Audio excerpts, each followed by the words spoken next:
میرے محترم اور معزز مسلمان بھائیوں،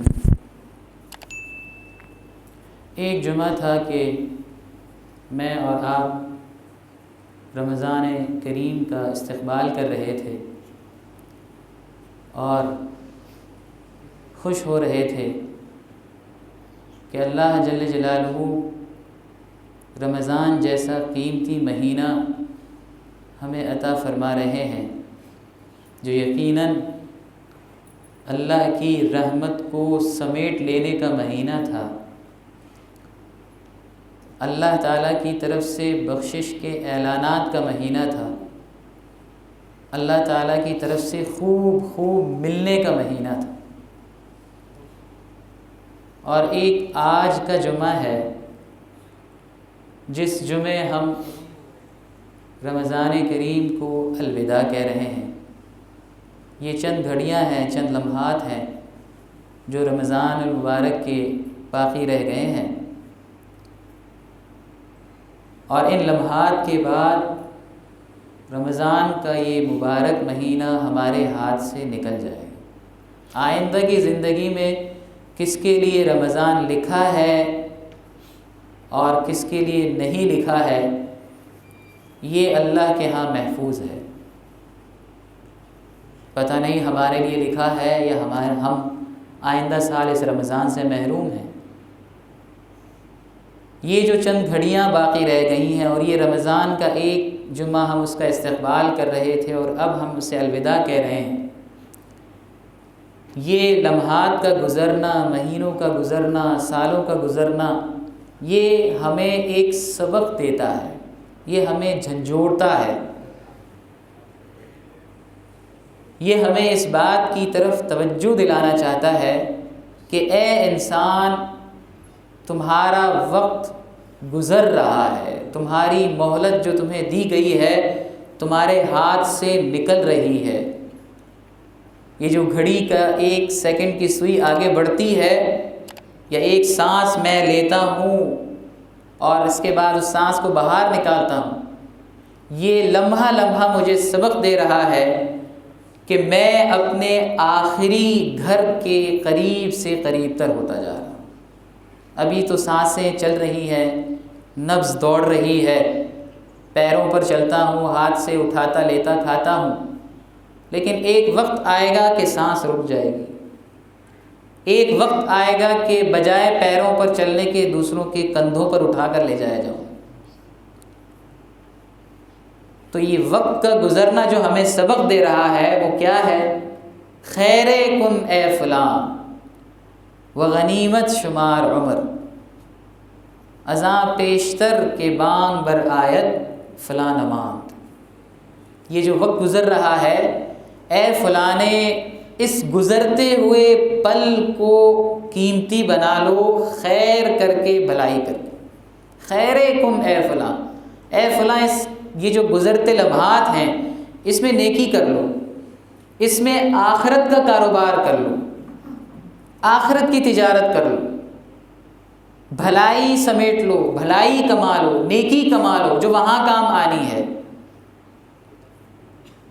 زاں پیشتر کے بانگ بر آیت فلاں نماز، اس سے پہلے کہ اعلان ہو جائے، ہم آئے روز سنتے ہیں مسجد سے اعلان ہوتا ہے فلاں شخص رضائے الہی سے فوت ہو گئے ہیں، انتقال ہو گیا، اس سے پہلے کہ میرا اعلان ہو جائے کہ فلاں نہیں رہا، زاں پیشتر کے بانگ بر آیت فلاں نماند تھا اب نہیں ہے، سانسیں چل رہی تھی رک گئی ہے، کل با اختیار تھا آج بے اختیار ہے۔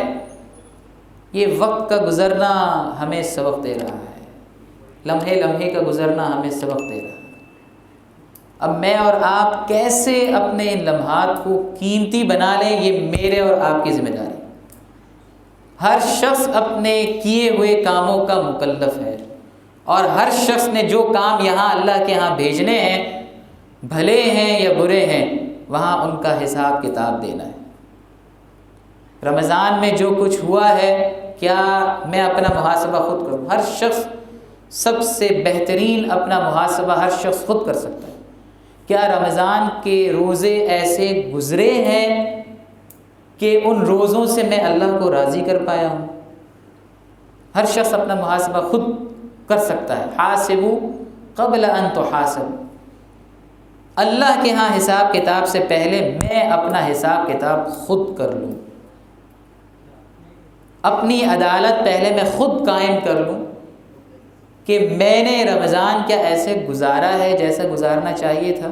کیا رمضان کی راتیں اللہ کی یاد میں اللہ کے سامنے کھڑے ہو کر گزری ہے، یا خدا نخواستہ غفلت میں گزر گئی ہے، یا خدا نخواستہ یہ راتیں بھی ایسے ہی گزر گئی ہیں جیسے کوئی عام رات تھی؟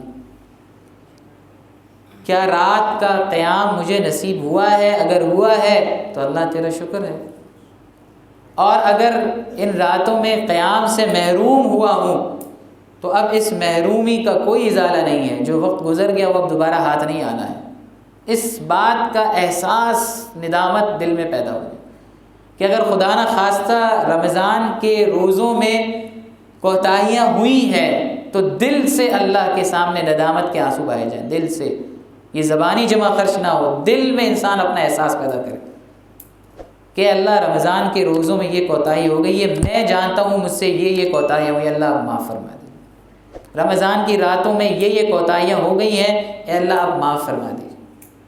یہ مہمان تو جا رہا ہے، یہ مہمان تو بس یہ چند لمحات ہیں، چند گھڑیاں ہیں، اور الحمدللہ یہ جمعے کا دن ہمیں ملا ہے، آخری دن. جمعے کا دن ویسے ہی بہت قیمتی ہے.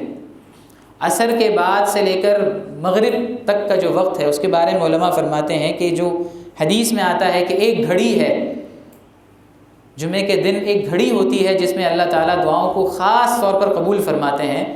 ان میں سب سے قیمتی وقت عصر سے لے کر مغرب تک کا ہوتا ہے. اور اسی طرح کچھ علماء نے کہا ہے کہ جو جمعے کا خطبہ ہوتا ہے اس کا جو درمیانی پورا جو دورانیہ ہوتا ہے یہ بھی اللہ کے ہاں قبولیت کے اوقات ہوتے ہیں. تو یہ جمعے کا جو یہ دن ہمیں ملا ہے، رمضان کا آخری دن، اس مہمان کو ہم راضی کر کے بھیجیں. رمضان کے اس مہمان کو میں اور آپ راضی کر کے بھیجیں. عصر سے مغرب تک کا جو وقت ہے کم از کم میں اور آپ یہ تہیہ کر لیں کہ عصر سے یہ مغرب کا جو آج کا وقت ہے اس میں اپنے اس گزرے ہوئے رمضان کی کوتاہیوں کو اللہ سے معاف کروانا ہے انشاءاللہ. اللہ تعالیٰ کے سامنے آہوزاری کر کے، اللہ تعالیٰ کے سامنے ندامت کے آنسو بہا کر، اور دل سے اپنی کوتاہیوں پر ندامت کے ساتھ، صرف زبانی استغفار کے بجائے دل سے بھی نکل رہا ہو کہ اللہ میں آپ سے بخشش کا طلبگار ہوں، اے اللہ میں آپ سے بخشش مانگتا ہوں، اے اللہ روزے رکھنے تھے جیسے میں رکھ نہیں سکا، جیسا آپ کے سامنے رات کے قیام کا حق تھا میں ویسا قیام کر نہیں سکا، اے اللہ آپ مجھے معاف فرما دیجیے. آپ رمضان کے اس مہینے کو میری طرف سے راضی فرما دیجیے. یہ مہمان آپ کے ہاں میرے پاس سے راضی ہو کر پہنچے. ایک تو یہ کام میں اور آپ کر لیں. آج کا دن عصر سے لے کر مغرب تک کا وقت اللہ تعالیٰ کے سامنے آہوزاری میں گزارنے کی کوشش کریں. اگر کوئی انتہائی واجبی مصروفیات نہ ہو تو، اگر واجبی مصروفیات کوئی ہیں، ملازمت کی مصروفیت ہے، ملازمت میں کہیں موجود رہنا ہے، کہیں کام کاج کرنا ہے، انتہائی ضروری حاجت ہے، وہاں کام چوری نہیں کرنی ہے، وہاں کام کرنا ہے. وہاں جب انسان کسی کام میں مشغول ہے تب بھی کام میں مشغول ہوتے ہوئے بھی دل کو اللہ سے وابستہ ہر وقت کر سکتا ہے. انسان کسی بھی کام میں مشغول ہو، دل کو اللہ سے ہر وقت وابستہ انسان کر سکتا ہے. دل وابستہ ہو، دست بکار دل بیار، دست بکار دل بیار، ہاتھ کام میں لگے ہوں، دل یار کے ساتھ مصروف ہو. اللہ کے ساتھ دل ہی دل میں آہوزاری انسان کرے، اللہ سے دل ہی دل میں معافی مانگے، اللہ سے دل ہی دل میں انسان مناجات کرے. دوسرا کام میں اور آپ یہ کر لیں کہ اس جاتے ہوئے مہمان کے ساتھ، یہ جو رمضان کا مہینہ میں نے اور آپ نے گزارا، اس رمضان کے گزارنا یہ صرف رسمی کارروائی نہ ہو. اس رمضان کے گزارنے کے بعد زندگی میں کوئی تبدیلی آتی محسوس ہو، کوئی تبدیلی دکھتی محسوس ہو. رمضان عام مہینوں کی طرح گزر جائے، زندگی اسی ڈگر پر رہے، تو اس کا مطلب رمضان خدا نخواستہ اللہ کے ہاں مقبول نہیں ہوا.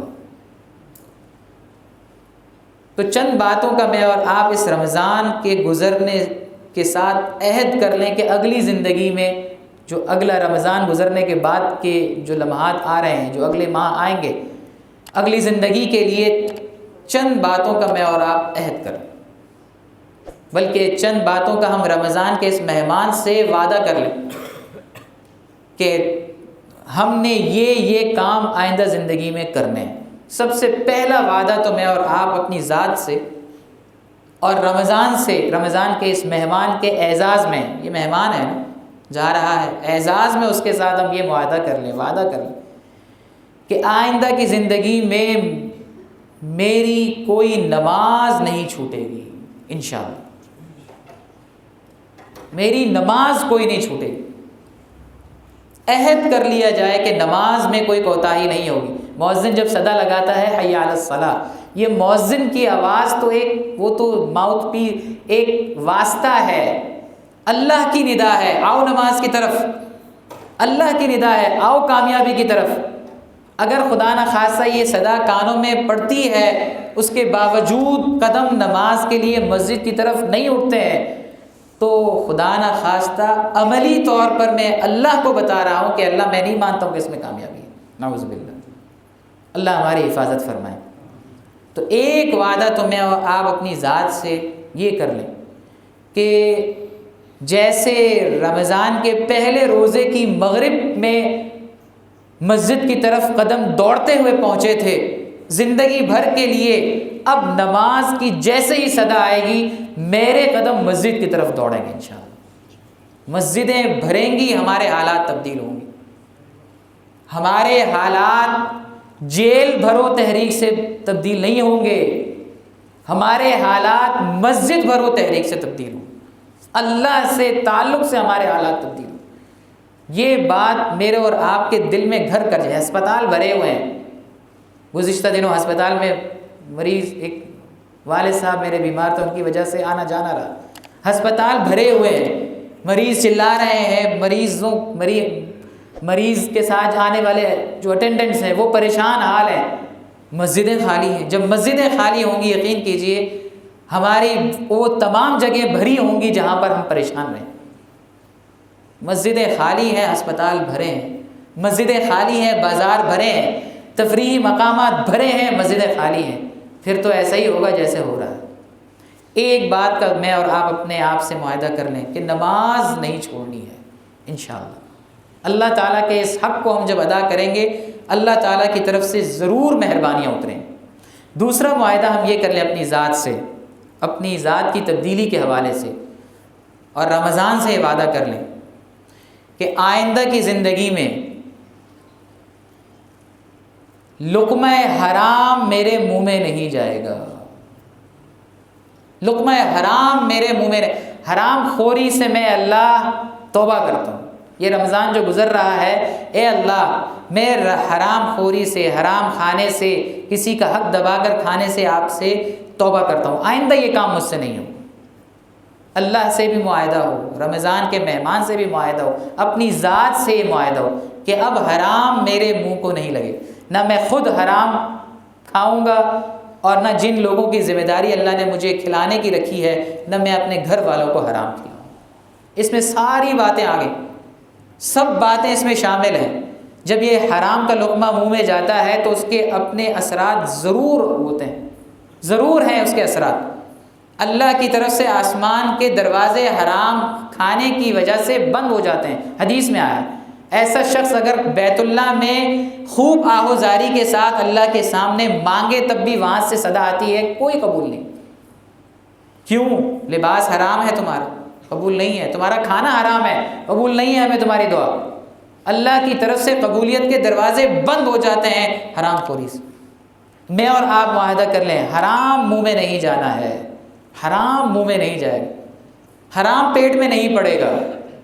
رشوت میں خدا نہ خواستہ میں ملوث ہوں، اس سے توبہ، اے اللہ سود میں ملوث ہوں، اس سے توبہ، ڈیوٹی کے وقت میں کام چوری میں ملوث ہوں، اس سے توبہ، کاروبار میں ناپ تول میں کمی میں ملوث ہوں، اے اللہ اس سے توبہ، دھوکہ دے کر مال فروخت کرنے میں ملوث ہوں، اے اللہ اس سے توبہ۔ یہ ساری جو چور بازاریاں ہیں، چور راستے ہیں، یہ میں اور آپ جانتے ہیں، یہ میں اور میرا اور آپ کا دل ہمیں تبوکا لگاتا ہے، ہمیں جھنجھوڑتا ہے، یہ غلط ہو رہا ہے۔ تو جو حرام کے راستے ہیں میں نے اور آپ نے اسے میں نے بند کرنا ہے اسے، حرام کے راستے۔ اب آئندہ حرام میرے پیٹ میں نہیں جائے، یہ دوسرا معاہدہ ہم کر لیں، اور یہ اپنی ذات کے ساتھ طے کر لیں کہ جو رمضان گزرا ہے اس سے دوسری تبدیلی میری زندگی میں یہ میں نے لانی۔ تیسرا ایک معاہدہ ہم اپنی ذات سے کر لیں۔ آپ صلی اللہ علیہ وسلم نے فرمایا خیر الناس من ینفع الناس، خیر الناس من ینفع الناس، اللہ کے ہاں سب سے بہترین انسان وہ ہے جو اللہ کے بندوں کے ساتھ نفع، اللہ کے بندوں کے لیے نفع بخش ہے۔ خیر الناس من ینفع الناس، سب سے بہترین انسان وہ ہے جو انسانیت کے لیے سب سے زیادہ نفع بخش ہے۔ میں اور آپ اپنی ذات کے ساتھ یہ معاہدہ یہ طے کر لیں، اللہ سے ہم مانگ لیں، اللہ سے طے کر لیں، اے اللہ آئندہ کی زندگی میں میری زندگی دوسروں کے لیے آسانی کا باعث ہوگی، دوسروں کے لیے راحت کا باعث ہوگی، دوسروں کے لیے سکون کا باعث ہوگی، دوسروں کے لیے اطمینان کا باعث ہوگی۔ میں اپنی زندگی میں کسی کے لیے، کسی ذات کے لیے، کسی انسان کے لیے نقصان کا باعث نہیں بنوں گا، یہ میں معاہدہ کر لوں، یہ میں طے کر لوں آج سے، اسی وقت سے، ابھی سے میں اپنی ذات سے کسی کے لیے تکلیف دینے والا، اذیت دینے والا نہیں بنوں گا۔ والدین سے شروع کرے انسان، والدین کے حق میں کوتاہی ہو رہی ہے، ابھی اسی وقت انسان توبہ، اے اللہ آئندہ نہیں ہوگی۔ اگر اللہ کے ہاں پہنچ چکے ہیں، گزر چکے ہیں، تو اللہ سے ان کے لیے مغفرت کی دعا مانگی جائے، اور اللہ سے یہ مانگا جائے اللہ انہیں مجھ سے راضی کر دے۔ رشتہ داروں کے حق میں کوتاہی ہوئی ہے، اے اللہ آئندہ نہیں ہوگی۔ بہن بھائیوں کے حق میں کوتاہی ہوئی ہے، وراثت کا مال کھایا ہے، اس سے حج بھی کیے ہیں، تب بھی اللہ کے قبول نہیں ہوں گے۔ اگر وراثت کے مال بہن بھائیوں کا کھایا ہے، اے اللہ میں انہیں واپس کروں۔ کسی کی ذات کو میری ذات سے کوئی اذیت نہیں، پڑوسی کو تکلیف ہے، اے اللہ اس کو اب نہیں دوں گا تکلیف، ابھی سے میں آپ سے توبہ کرتا ہوں۔ کسی رشتہ دار کو مجھ سے تکلیف پہنچی، آج جا کے اس سے معافی مانگوں۔ اگر کہیں کسی کے ساتھ تھوڑی دیر کے لیے بھی ٹکراؤ ہو گیا ہے، بینک کی لائن میں بل بھرنے کے لیے کھڑا ہوا تھا، 2 کو آگے پاس کر کے آگے چلا گیا ہوں، یہ 2 کا حق مارا ہے، یہ 2 کا حق مارا ہے، میں اور آپ اس کو کوتاہی نہیں سمجھتے، یہ 2 کا حق مارا ہے، میرا کام جلدی ہو گیا، میں جلدی گھر چلا گیا، لیکن یہ جو 2 کا حق مارا ہے اس کا سوال ہوگا۔ اے اللہ یہ کوتاہی ہوئی تھی، میں آپ سے معافی چاہتا ہوں، اے اللہ ان دونوں کے حق میں جو کوتاہی ہوئی تھی انہیں یہ پڑھ پڑھ کر میں ان کے لیے بخشتا ہوں، انہیں میری طرف سے راضی کر دیجئے، آئندہ میں آپ کے بندوں کے لیے اذیت کا باعث نہیں بنوں۔ یہ 3 معاہدے کم از کم میں اور آپ کر لیں۔ ایک نماز کی پابندی ہے، نماز نہیں چھوٹے گی، یہاں حی علی الصلاۃ کی آواز آئے گی، سب سے ضروری کام میرے لیے نماز ہے۔ دوسرا حرام میرے پیٹ میں نہیں جائے، اور تیسرا معاہدہ میں اور آپ یہ کر لیں کہ میری ذات لوگوں کے لیے اذیت کے بجائے آسانی کا، راحت کا اور سکون کا باعث بنے گی۔ اللہ تعالیٰ مجھے بھی ان باتوں پر عمل کرنے والا بنائے، آپ حضرات کو بھی ان باتوں پر عمل کرنے والا بنائیں۔ وآخر دعوانا ان الحمدللہ رب العالمین۔ آج عید کی رات ہے، اس رات کو لیلۃ الجائزہ کہا گیا ہے، انعام کی رات، اللہ تعالیٰ کی طرف سے خوب ملنے کی رات۔ بہت سے فضائل اس رات کے بارے میں وارد ہیں۔ یہ رات بھی غفلت میں نہ گزرے، یہ رات بھی غفلت میں نہ گزرے، جتنی توفیق ہو اللہ تعالیٰ کی عبادت کر لی جائے، کم از کم عشاء کی نماز اور فجر کی نماز جماعت سے پڑھنے کا اہتمام کر لیا جائے۔ اللہ تعالیٰ کہنے سنت سے زیادہ عمل کرنے والا بنائے۔ وآخر دعوانا ان الحمدللہ رب العالمین۔